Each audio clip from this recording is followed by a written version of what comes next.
여러분들의 제안서는 반은 끝난 거예요.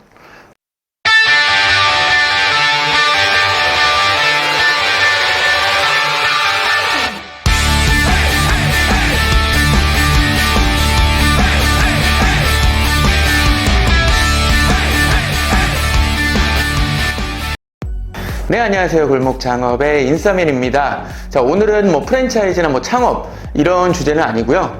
우리가 직장 생활 또 회사 생활을 하면서 참 이게 가까이 하고는 싶은데 또 가까이 하기에는 너무 먼 당신, 엑셀, 그 다음에 파워포인트가 있죠. 그 중에서도 파워포인트 정말 어려움 느끼시는 분들이 많으실 텐데요. 오늘은 회사 생활 또 직장 생활에서 이 파워포인트 때문에 고민하시는 분들을 위한 영상을 준비를 해봤습니다. 바로 한번 가보시죠.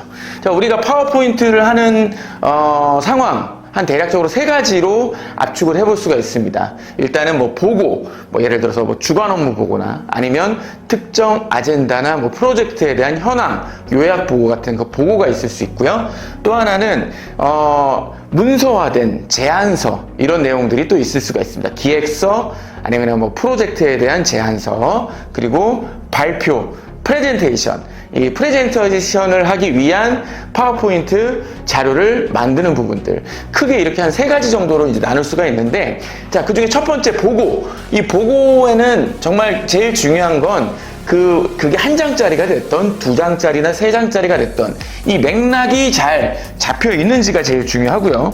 그 다음에 우리가 흔하게 하는 실수, 막 표를 막 넣고 뭔가 현황 조사는 막 했는데 그거에 대한 압축된 서머리가 없는 경우가 상당히 많아요. 그래서 자, 어떤 자료가 예를 들어서 우리가 한 페이지에 뭔가 표를 넣었어요. 근데 일반적으로 우리는 그 자료를 작성한 사람 입장에서는 이 표가 어떤 의미가 있고 어떤 인사이트가 있는지를 우리는 알고 있습니다. 그런데 보통 보면은 여기에 막 이렇게 우겨 넣다 보면은 이 내용에 대해서 이게 뭘 의미하는지를 우리도 모르게 빼먹는 경우가 있어요. 그래서 여기 항상 말미가 됐든 어떤 특성에 따라서 이 상단이 됐든 간에 이게 어떤 걸 의미하는지 또 이런 어떤 의미를 통해서 뭐 이 다음 장에 우리가 주장하는 것은 무엇인지 이런 부분들을 확실히 명기를 해주는 게 되게 흔하게 놓칠 수 있는 포인트입니다. 그 다음에 여기서는 A를 얘기를 했어요. 그러면은 여기서는 A-1을 얘기를 하면서 주장을 뒷받침을 해줘야 되는데 A라는 어떤 그 얘기를 하면서 결론은 그래서 저희는 B를 해야 됩니다. 이런 것도 우리가 흔하게 할 수 있는 부분입니다. 그래서 자료를 만들다 보면 그 안에 매몰되기가 되게 쉽거든요.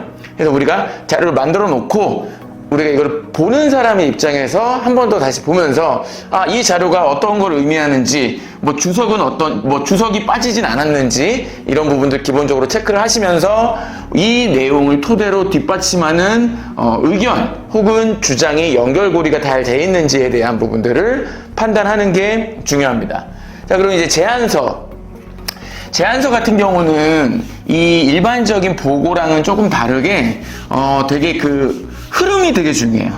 흐름이 되게 중요해서 기승전결의 어떤 구조를 잘 짜는 게 중요합니다. 자, 그리고 기승전결에 대한 구조 플러스 이 자료를 봤을 때 여러분들이 회사 대 회사 B2B로 어떤 제안서를 만들 수도 있는 거잖아요. 아니면 회사 안에서 또 어떤 부서를 대변하는 부서의 입장을 표현하는 그런 제안서를 또 만들 수도 있고요. 근데 뭐가 됐든 간에 정체성이 명확하게 표현이 되는 게 좋습니다. 그래서 예를 들어서 이런 것도 여러 요소들이 있어요. 어떤 서체가 될 수도 있고요. 그 다음에 디자인 컬러 부분들이 될 수 있습니다. 우리가 흔하게 하는 실수들 중에서 이쁜 컬러면은 다 자료가 좋아 보인다 라고 생각하시는 경우가 있는데, 저희도 이제 광고 디자인을 할 때도 딱 컬러는 최대한 압축을 합니다. 근데 압축을 하면서도 그 브랜드에 대한 정체성 아니면 이 광고 소재가 가지고 있는 목적성에 맞게 어울리는 컬러들을 정말 많으면 3가지 아니면 2가지 정도, 서체도 포함해서요. 그런 식으로 딱 주목도를 높이는 편인데 이 파워포인트도 마찬가지예요. 그래서 이 흐름에 대한 부분들, 그 다음에 정체성 관리 같은 것들도 잘 우리가 다져줘야 된다. 발표는 더 심하죠. 이걸로 하면은 이것만 딱 떼놓고 얘기할 게 상당히 많은데, 오늘은 약간 이 파워포인트에 대한 부담 요소. 예를 들어서 여러분들이 어떤 미션을 받았어요. 근데 파워포인트를 열어. 거기서 딱 이제 백지 상태로 있는 거죠. 이거를 어떻게 하면은 약간 우리가 헤쳐 나갈 수 있을까에 대한 얘기가 중심이기 때문에 오늘은 이거에 대해서 너무 뎁스 있게 들어가진 않겠습니다. 그런데 발표를 할 때는 뭐가 중요하냐? 마찬가지로 기승전결이 되게 중요하죠. 이 흐름이 잘 이어져야 된다. 가는데 뭔가 뚝 끊겨. 가는데 뭔가 다른 얘기를 해. 뭐 하다가 이상으로 마치겠습니다. 뭐 얘기한 게 없는데. 상대방이 보기에는, 청중이 느끼기에는. 이제 그런 게 제일 좀 별로인 프레젠테이션일 수가 있거든요. 그렇기 때문에 이 기승전결을 잡는 게 되게 중요한데, 발표를 할 때는 특히나 이 임팩트를 어디에서 주어야 될지, 그 여러분들이 프레젠테이션 하는 목적과 어떤 우리가 의도하는 결과를 가지고 오기 위해서 어디에다가 임팩트를 줘야 되는지에 대한 부분들도 상당히 중요합니다. 예를 들어서 뭐 광고 PT 비딩을 예를 들어 한다고 할게요. 그러면은 때에 따라서는 말미에 힘을 꽉 주면서 끝내야 될 경우들도 있지만, 시작할 때 상당히 임팩트를 꽉 주면서 시선을 사로잡으면서 거기서 풀어나가는 그런 형태들도 있을 수 있거든요. 그래서 이런 부분들이 중요한데, 자, 핵심은 뭐냐? 아까 제가 말씀드린 것처럼, 자, 여러분들이 뭔가 지금 자료를 만들어야 돼요. 이거에 대한 뭐 예를 들어 제안서를 만들어 봐. 예를 들어서 우리가 뭐 어떤 광고를 따기 위한, 광고 대행을 수주하기 위한 기획서를 만들어 봐 라는 미션을 여러분들이 받았어요. 자, 그러면은 그거를 우리가 보통은 어떻게 하냐면 파워포인트를 엽니다. 파워포인트를 열어서 그러면 뭐 또 커피 한잔 하고 뭐 몇 자 쳐보다가 막 이러면 너무 힘든 거거든요. 시간은 시간대로 가고 초조해지고요. 그리고 그렇게 만들면 나중에 이게 맥락, 아까 제가 말씀드렸던 부분들이 막 뒤죽박죽 되고 흐름이 없습니다. 자, 그래서 그럴 때는 정말 이거 여러 번 하다 보면 이거 되게 무기가 될 수 있거든요. 꿀팁이 뭐냐면, 자, 파워포인트를 일단 닫아요. 파워포인트를 열기 전에 A4 용지 하나 꺼냅니다. A4 용지를 가로로 하나 꺼내서 여기서 여러분들이 먼저 약간 깨작거리는 거예요. 그래서 요거를 일단은 요런 식으로 뭐 약간 서두 인사를 하고 그 다음에 좀 처음에 약간 뭔가 호기심을 자극하는 뭐 그런 페이지를 하나 넣자. 호기심 자극.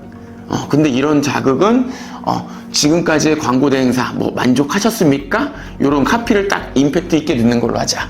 그런 다음에 우리는 뭐 어떤 회사다. 요것도 간단하게 한 장 넣고, 우리가 왜 좋은지를 3가지 숫자만 딱 3 넣어서 놓고, 여기서 좀 강조를 하고, 1번 우리를 선택해야 되는 이유, 그 다음에 2번 또 우리를 선택해야 되는 이유, 3번 우리를 선택해야 되는 이유, 한 3가지 정도. 근데 여기 뭐 중간에 이걸 1번을 뒷받침해주는 페이지들이 뭐 들어갈 수도 있겠죠. 그 다음에 약간 좀 뭔가 그래도 못 믿어올 수도 있어 할 것 같아.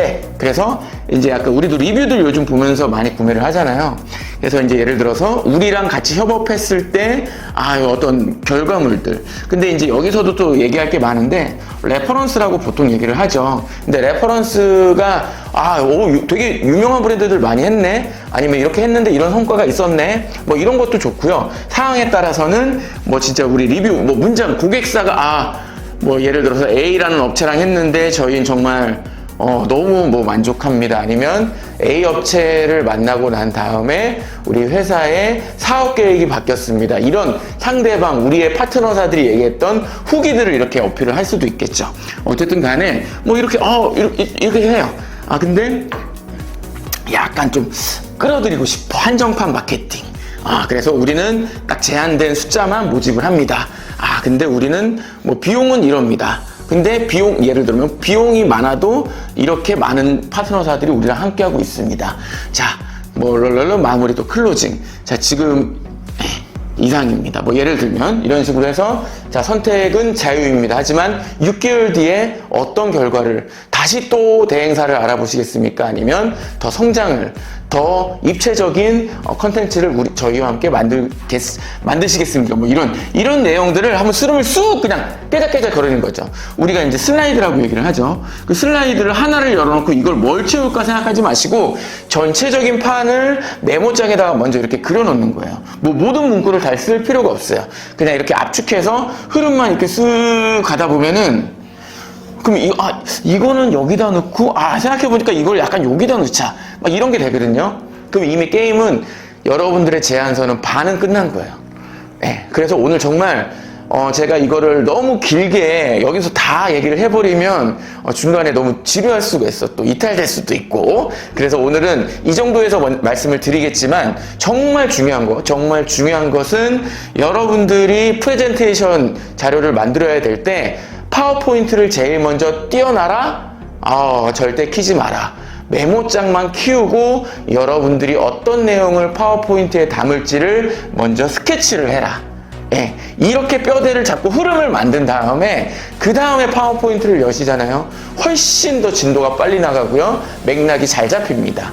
예, 그래서 오늘은 여기까지 이 꿀팁만 일단 잊지 마시고요. 제가 다음에는 또 예시를 바탕으로 해서 어떻게 하면 여러분들이 프레젠테이션을 잘 할 수 있는지에 대해서 좀 스페셜로 또 한번 얘기를 나눠보도록 하겠습니다.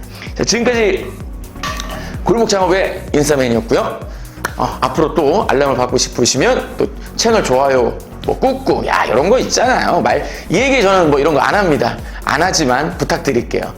주머니에 뭐가 있는데 이거 뭐지? 사랑합니다.